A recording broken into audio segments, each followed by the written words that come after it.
We've all seen deepfake videos of politicians take over our social media feeds, from Trump using Gen Z slang to Kim Jong-un DJing at pool parties. With 2024 set to be the biggest election year in history, many are asking whether this could be the year when AI, not the people, is responsible for the outcome of elections. I'm Myriam Francois, and this is The Stream.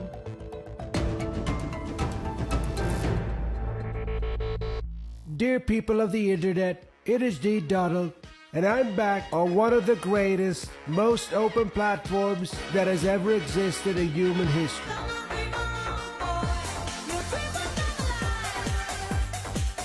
Between us screeching a whistle.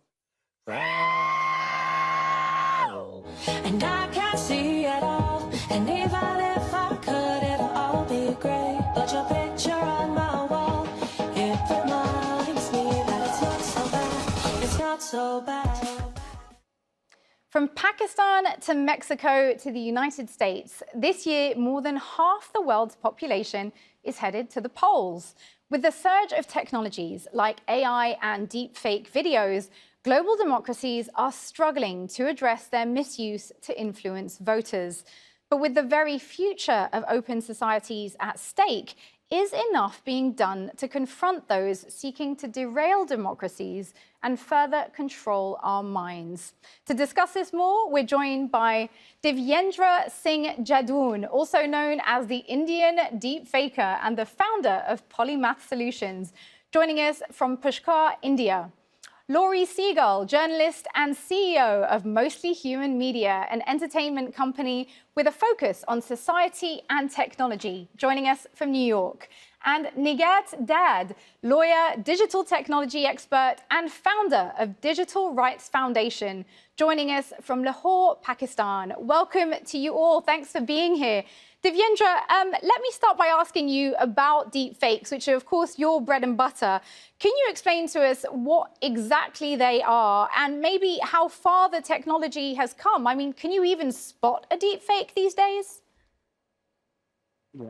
Yeah, so basically, deepfakes has come from the combination of two words. One is the deep, which comes from deep learning, and fakes because of the nature of the content that it creates is not real. And be it video format, it could be in video format, audio format, or text format. So initially, when we denoted deepfakes, we meant by videos where people swap face of one person onto another using this deepfake technology, or to clone the voice of someone else. So this is basically, the idea is the AI model is just like a kid. You feed the model with the data of the face and tell him, look, you have to create an exact same replica of this person, or you have to create the exact replica of his voice. And the kid, that AI model is a blank canvas. It's just like a kid. Whatever you feed it, it will learn it. So it learns with when we put a lot of data into it, and it learns along the way, and it creates very realistic content, which is not real. So while this opens up exciting possibilities, but areas like entertainment and education, but it also requires careful consideration and responsible use. Laurie, you report on AI and deepfake technologies. Where are some of the most worrying uses that you've observed of this technology, especially in an electoral context? I mean, it's sad because now there are more and more to actually speak to, because we are entering this era where our most intimate qualities, our voice, our face, our bodies, can be mimicked by artificial intelligence in just a couple clicks, as he was saying. So we've seen it now, fake audio that's leaked. Here in the United States, we had President Biden's voice mimicked for a disinformation robocall that went out to New Hampshire voters. You had a deepfake image of Donald Trump with Black voters to try to win over Black voters. And it was really difficult to see what's real and what's not. And then I would say the thing I'm most concerned about that I don't think we talk about enough are sexually explicit deepfakes for political purposes. There's a site that I won't name, but 17 million people are going to this site every month, and they have a lot of prominent politicians on there create images of prominent politicians and using their likeness to create sexually explicit deepfakes. This is mainly against female politicians. You saw a little bit of it here with AOC here in the United States, where AOC found a sexually explicit image, a deepfake of her. And, you can't tell if it's real or if it's not. Of course, these aren't real, but it's real. The harm is incredibly real, especially when used to tarnish credibility or push out false narratives. Yeah. So it's, said to me that 2024 would be the last human election. We can envision in the future that everything will be synthetic to some degree. And I don't think he was far off. Well, we will definitely come back to some of those themes through the discussion. Nighat, I want to ask you what led you to set up the Digital Rights Foundation and what concerns you currently have around digital governance as we prepare for so many elections around the world. Yeah, I was motivated to establish this organization, Digital Rights Foundation, a decade ago, due to our own experiences as a South Asian woman, and the trends that I observed regarding digital rights issues, not only in Pakistan but in South Asia at large. And I recognized very early on the growing importance of protecting individuals' right to privacy or freedom of expression, and also because by training I'm a lawyer, I've been working on women's rights for a very long time, and I saw that how marginalized groups and women in general were trying to reclaim online spaces, but the kind of hurdles and challenges that they were facing were massive and huge. And we have been talking about in previous elections, for instance, challenges around misinformation and disinformation and digital voter suppression and online privacy and surveillance of voters. But now in this current wave of elections around the world, I'm actually, what my fellow panelists already said, the use of AI is making it more sophisticated. So it's basically, it has gone beyond misinformation and disinformation. It's actually now manipulating voters' behavior with the use of, AI algorithms, generative content, deep fakes, and also, the kind of decision making that the political parties or even the responsible governments to hold elections are making based while using AI systems are actually inherently unfair and discriminatory. And hopefully we'll be talking more about how deepfakes are actually impacting female politicians, especially in countries like Pakistan. Absolutely. I definitely want to come back to that. Well, one development which may surprise many is just how accessible this technology has become, with all the worrying misuses that can also imply. Check this out. You can now create AI deepfakes for as low as $145. Stay with me. One of China's largest tech companies, its name is Tencent, it's launched a new platform that lets users upload photos and images of anyone to create deepfakes. All you have to do is first pick a subject, let's say Joe Biden, for example, upload a 3-minute live action video of Joe Biden, 100 spoken sentences by Joe Biden himself. Then using AI technology, Tencent will use the content that you uploaded to generate what the company describes as a digital human. It only takes 24 hours to create a deepfake character. Laurie, we often hear the accessibility of such technology cast as innovation, which is obviously a very positive view. Are there really positive aspects to the development of technologies which make it easier to impersonate people and misrepresent them? Yeah, I mean, I think it's very easy. And I understand this because, you look at the dark stuff quite a bit and you think that, well, this is going, we're heading towards a dystopian reality. But the reality is, like, technology is a double-edged sword. There are some interesting use cases of deep fakes to democratize access to even, storytellers and independent creators. It used to be incredibly expensive to world build using CGI, using VFX. Now, with some of the new deepfake technology being more accessible, more independent storytellers have more of an opportunity. There's one thing I had just been testing out where you can upload your website and you can have a synthetic influencer kind of create some kind of ad for it, which, by the way, is interesting. And then you have to kind of look at the other side. I think AI deepfake synthetic voice is helping with accessibility with folks who may have a speech impediment. There are all sorts of ways that this can be used for positive. I think we just have to really be able to understand the negative so we can regulate, so we can build for that in order to have us kind of go towards a more utopian version of what the world looks like that we'd actually like to build. Nighat, in Pakistan, former Prime Minister Imran Khan used AI-generated speeches to rally supporters from inside jail in the run-up to the country's parliamentary elections earlier this month. How was this perceived? And do you think we might see more uses of this technology, by opposition figures who may not have access to mainstream forms of electoral media coverage? Yeah, we have been monitoring, pre-elections online space as well, and we expected that political parties will use AI for their for their electoral campaigns, but we had no idea that how a political party that's being suppressed will use it in a way where and in a really massive way. And it was termed as innovative.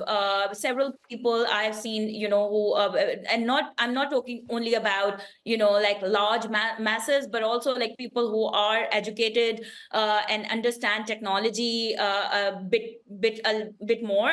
They also termed it as innovative use of AI, which was very concerning for me because no one was talking about ethical use of AI generated content that was being used by former Prime Minister Imran Khan's supporters and his political party.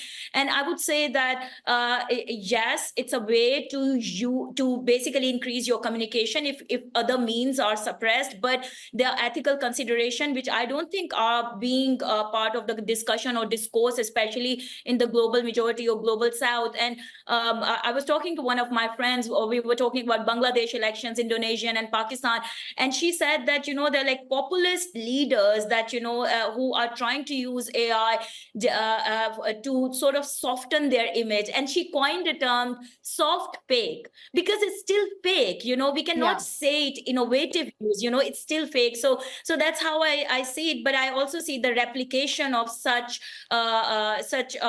trends in future elections, but in more sophisticated, advanced manner. Well, it seems some campaigners have already started to use this technology to misrepresent the truth. Take a look at this. Advancements in AI mean pretty much anyone can create photorealistic images of pretty much anything. Important to remember because historically we've relied on photos to tell us what's real. The reason that confusion is a preferred tool of dictators and autocrats. Controlling someone's perception of reality is the same thing as controlling their reality. BBC investigation found that US citizens are using AI to create photos like this. And like this, creators of these images, this conservative radio host, admit that they're not interested in telling the truth, knows that all we need to manipulate undecided voters is the impression of the truth.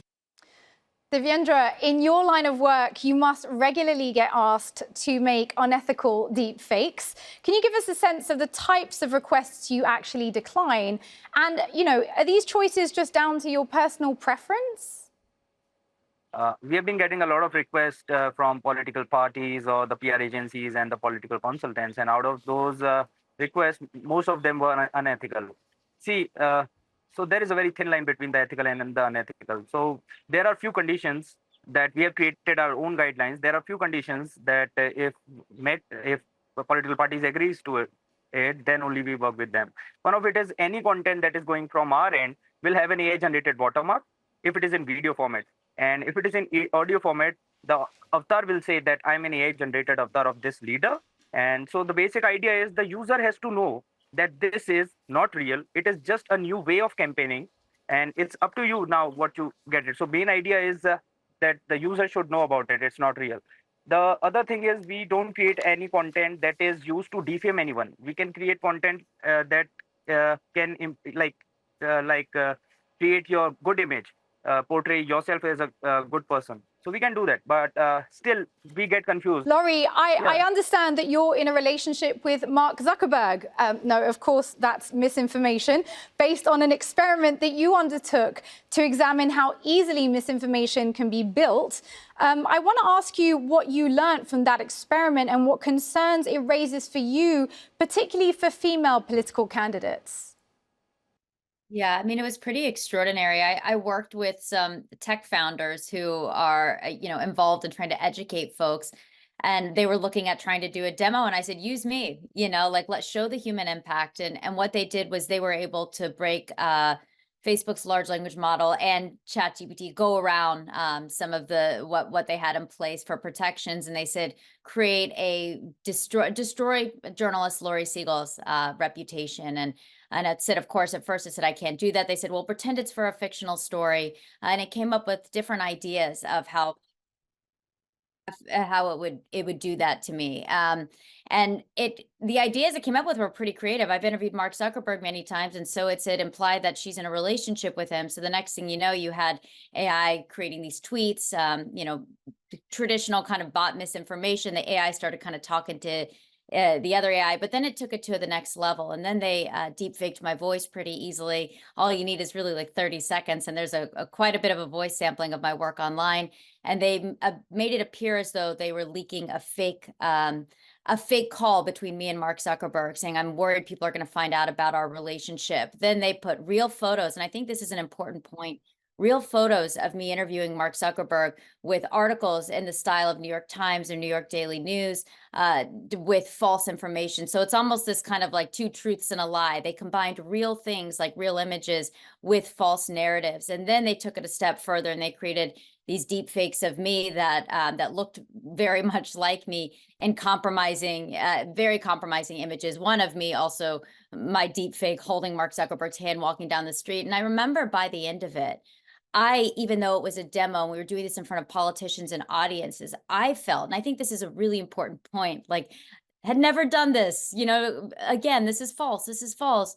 I felt shame and humiliation, and I was almost embarrassed, even though, this was just a demo that was set up. And so I remember thinking to myself, first of all, it's not that they put out some false information. They built a world of misinformation. This is what the founder called like a deep reality, not just a deep fake, a deep reality of a narrative around me that was hard to look away from, even when it was me and even when I knew it was untrue. And so now you apply that to journalists and credibility and female, and I would say a lot of this happening to female politicians in general. And that's when I think this gets really scary.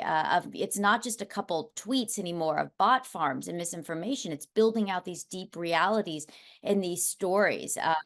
It was very alarming, candidly. Well, and this is not the first time in recent years that big tech has been in the spotlight when it comes to their potential role in influencing elections. Listen to this. Have you heard of the Facebook Cambridge Analytical scandal? You know, that huge scandal that happened a few years ago where millions of Facebook users' personal data was taken without their consent through a Facebook app? Alexander Kogan was a Cambridge University professor who specialized in researching the biology and the psychology of friendship, love, kindness, and happiness. Kogan and Cambridge Analytica were able to establish a research collaboration with Facebook, with approval from the University of Cambridge Ethics Board. Facebook subsequently provided Kogan with a data set of 57 billion Facebook friendships. Kogan also developed a Facebook personality app called This Is Your Digital Life, which collected data through a 120-question personality quiz. But not only would it take information from the quiz taker, but it would take information from their friends list as well, including information they meant to keep private. Kogan then went on to share this data with Cambridge Analytica, and Cambridge Analytica went on to share this information with political campaigns in the US, including Ted Cruz and Donald Trump. These campaigns would then use the data and combine it with their voter records to target individuals with a tailored campaign advertising based on their personality data. Nighat, we tend to think of technology as somehow neutral, but the links between big tech and political parties or politicians is increasingly nebulous. Is part of the problem that we're allowing private corporations to handle huge amounts of highly sensitive data? That has always been an issue, and I think with increased use of social media platforms for more than a decade, now civil society organizations, digital rights organizations have been pushing these companies. Journalists have done so much work to hold them accountable. So definitely, I think part of the problem is the business model of these companies, but at the same time, I think it's also how the kind of steps that they have taken so far in terms of transparency and holding themselves accountable when other actors do that. One of the things that I'm part of is basically oversight board of Meta, and we are independent. We hold the company accountable in terms of their content moderation decisions. And the one decision that which is related to our conversation at the moment is basically altered video of President Biden, where we recommended Meta that they really need to consider the scope of its manipulated media policy. And Meta basically came up, they responded to it, and they said that they will now make changes the way they handle manipulated media based on our feedback, oversight board feedback, and will begin labeling a wider range of video, audio, and image content as made with AI. And I think this is like not something that Meta should only do, but it's like an industry standard initiative that all companies should basically take. And I think we have seen some accord that all these companies have signed during Munich Security Conference as well. Yeah, well, I mean, the Digital Service Act was passed as Europe's attempt to regulate big tech back in October 2022. Divyendra, that is set to affect, dozens of the biggest tech companies, but it only applies to users in the European Union. Do you have any concerns about a global widening divide when it comes to protecting individuals from the influence of big tech? Yeah, so similarly, as you did, actually in our country also, government is taking advisories, is coming out with advisories, and we have also created a coalition between the AI companies where it's for the responsible use and ethical use of AI. And even before for the past 3 years, we have been creating deepfake content. And before even these regulatory frameworks, we have been watermarking all our content, and each and every content had a caption that don't believe everything you see in this era of AI. So it's not just, it's the responsibility of each and everyone. Even if government is taking time for the regulations, the company should come up and create their own guidelines till it become a law. So as my previous speaker said, that it should be an industry standard. So that's right. It should be an industry standard. Every content that is that they are generating, it should be AI generated. It should be watermarked. Other than this, it's the responsibility of the big platforms like Meta and the governments and everybody as a voter. So yeah, so even as the voter, if he is getting any content, he should, if that is escalating his emotions, he should stop before sharing it. It becomes destructive only when people share it and spread it. So it's the duty of everyone. Yeah. That's a lot of responsibility on voters to be able to distinguish that content. Laurie, given the very poor history of these platforms when it comes to self-regulation, are you confident that the measures that we're currently seeing can protect our democratic processes? I mean, it's a good question. I think we have to do a lot more, honestly. I look at, if we really want to dig deep on this, look at X. X just, X, when Elon Musk came in, pretty much dismantled the integrity team. And there were really incredible groups of folks who have a long history of looking at influence and democracy who left. I mean, I think we actually have to look at the companies on an individual basis. And I also think one interesting thing is, like, artificial intelligence is doing all of these things that are going to be really, I would say, disruptive towards the democratic process. And we also need AI to fight AI. There are a lot of interesting AI companies that are popping up for AI detection, right? So it's a bit of a wild west right now. I think it's really difficult to say to folks, I think we can say to folks, and you should be more skeptical of what you see online. Don't believe everything you see. I think in the next year, we're all going to be very, very skeptical. The downside of that is we're going to stop believing true things, right? And we're going to have this post-truth era where we're not sure what's real and what's not. And to be honest, it might not matter. And that's what I worry about, having spent time with conspiracy groups, having spent time with groups like QAnon, some of these militia groups that were popping up here in the United States during the last election. You know, I think it doesn't take much to get folks to believe something. And I think we've got to think about this kind of post-truth era that we're entering as we push for more regulation, as we push for tech companies to move quicker. Yeah, well, on that note, I want to thank you, our guests, Divyendra, Laurie, and Nighat.